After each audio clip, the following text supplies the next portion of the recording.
കണ്ണിൽ എന്തോന്ന് പോയി. നോക്കിക്കേ. നോക്കട്ടെ. ആ, ചെറിയൊരു കരടുണ്ട്. കണ്ണടക്കല്ലേ, ഇപ്പൊ ശരിയാക്കി തരാം. നീ ഈ കണ്ണിനകത്ത് ഡബിൾ ഐബോൾ ഉള്ളവരെ കുറിച്ച് കേട്ടിട്ടുണ്ടോ? ഒരു കണ്ണില് 2 ഐബോളോ? ആഹാ, അപ്പൊ അവർക്ക് നമ്മളെക്കാൾ 2 മടങ്ങ് കാഴ്ചശക്തി ഉണ്ടായിരിക്കല്ലോ. അതെ, ചില ആൾക്കാർക്ക് ബൈബോൺ തന്നെ ഇങ്ങനെ ഉണ്ടാവാറുണ്ട്. എന്നാൽ കണ്ണിൽ ഐറിസിന് ഉണ്ടാവുന്ന പ്രോബ്ലംസ് ചില ഓപ്പറേഷൻസ് കാരണോ അല്ലെങ്കിൽ കണ്ണിൽ ഗുരുതരമായ പരിക്കുണ്ടാവുമ്പോഴൊക്കെ ഇങ്ങനെ ഉണ്ടാവാറുണ്ട് പോലും. ഓ, അപ്പൊ ഇതൊരു നോർമൽ ആയിട്ടുള്ള കാര്യമല്ല അല്ലേ? അല്ല. ഇങ്ങനെ ഒന്നിലധികം കൃഷ്ണമണികൾ കാണപ്പെടുന്ന അവസ്ഥയ്ക്കാണ് പോളികൊറിയ എന്ന് പറയുന്നത്. ഇത് കണ്ണുകളുടെ പ്രവർത്തനത്തെ തടസ്സപ്പെടുത്തുകയും ചെയ്യുന്നുണ്ട്. സാധാരണയായി കണ്ണിന്റെ കൃഷ്ണമണി വെളിച്ചം നിയന്ത്രിക്കുന്ന ഒരു ദ്വാരമാണ്.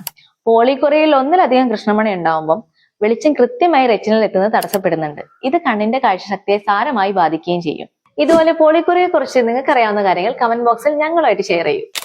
ഇനി കളികൾപ്പം കാര്യം പഠിക്കാം. So stay tuned with കലേഡോ.